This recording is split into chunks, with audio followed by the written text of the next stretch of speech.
Assalamualaikum warahmatullahi wabarakatuh. Perkenalkan, saya Fama Indah Putriana dengan NIM 0162210027 akan mempresentasikan materi modal berwirausaha. Apa sih modal usaha itu? Modal usaha yaitu uang atau segala bentuk sumber daya yang diperlukan untuk memulai dan menjalankan usaha.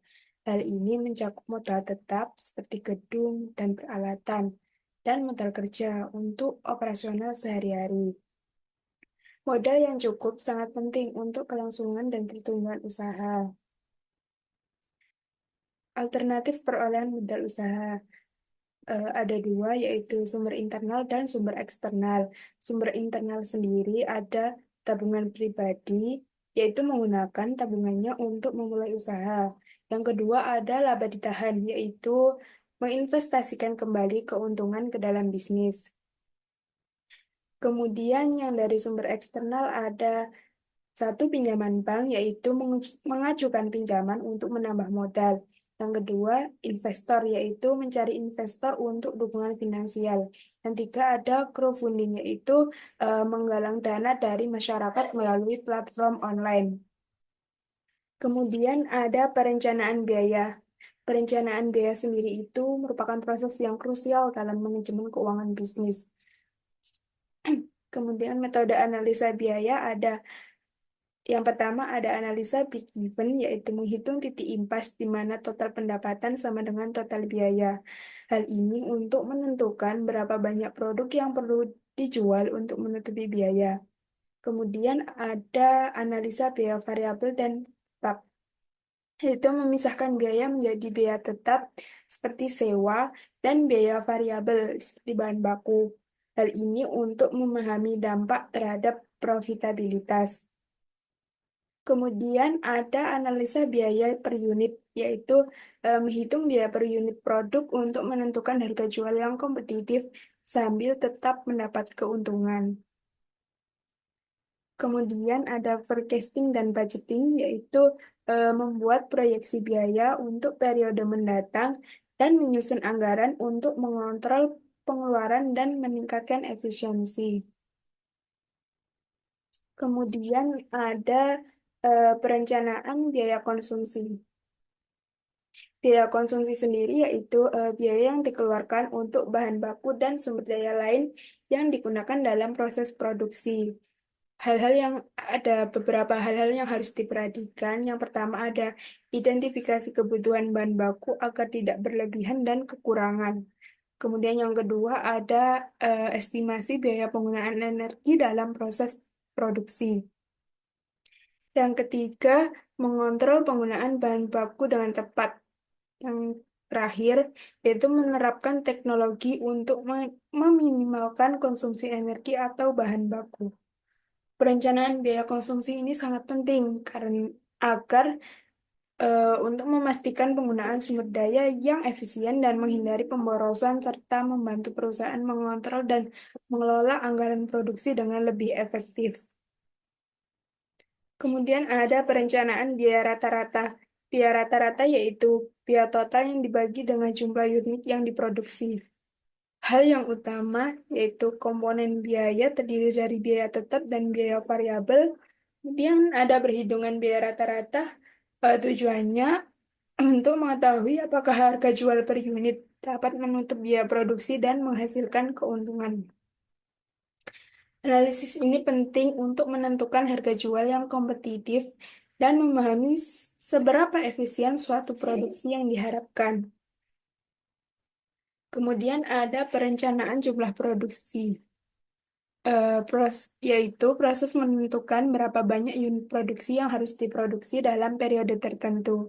Hal ini melibatkan analisa permintaan pasar yang dapat membantu menentukan seberapa banyak produk yang perlu dibuat agar menghindari overproduksi. Kemudian ada kapasitas produksi, yaitu harus mempertimbangkan kemampuan fasilitas produksi, baik dari tenaga kerja, peralatan, maupun waktu. Kemudian juga ada biaya produksi. Perencanaan ini penting banget agar perusahaan dapat memenuhi permintaan pasar permintaan pasar tanpa overproduksi yang dapat meningkatkan biaya simpan atau underproduksi yang mengakibatkan peluang penjualan itu terlewatkan. Kemudian ada perencanaan jumlah investasi. Investasi diperlukan untuk pengembangan fasilitas, peralatan baru atau ekspansi usaha.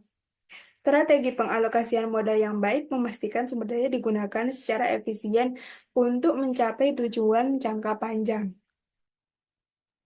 Kemudian ada contoh studi kasus, itu perencanaan biaya produksi pada penjualan bakery di Bobo Bakery. Yang pertama itu ada analisa biaya konsumsi. Bahan baku dari roti premium ini ada gula, tepung premium, butter berkualitas tinggi yang menyumbang 70% dari total bahan produksi. Kemudian pihak bakery melakukan negosiasi dengan penjual lokal agar mendapat diskon pembelian dalam jumlah yang besar. Hal ini bisa mengurangi biaya bahan bakunya. Yang kedua ada perencanaan biaya rata-rata. Total biaya produksi 500 pieces adalah 5 juta. Biaya rata-rata per piecesnya yaitu 10.000.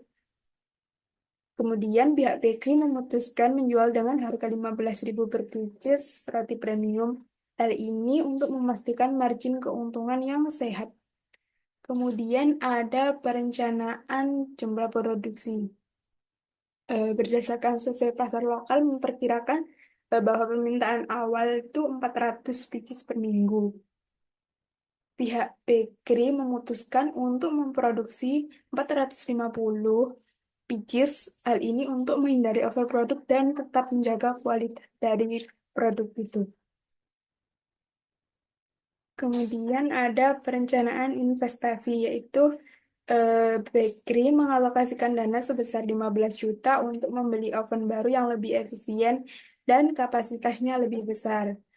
Investasi ini bertujuan untuk meningkatkan kapasitas produksi tanpa meningkatkan biaya operasional secara signifikan. Hasilnya, setelah 3 bulan peluncuran, bakery ini berhasil menjual rata-rata 450 pieces roti premium per minggu dengan margin keuntungan 30%. Investasi pada peralatan baru juga memungkinkan bakery meningkatkan produksi hingga 20% tanpa peningkatan biaya yang signifikan. Jadi kesimpulannya yaitu dengan perencanaan maaf. Jadi kesimpulannya yaitu dengan perencanaan biaya yang cermat, Bobo Bakery mampu menghadirkan produk baru yang diterima pasar, meningkatkan efisiensi produksi, dan mencapai keuntungan yang lebih baik dari proyeksi awal. Sekian dari saya, terima kasih.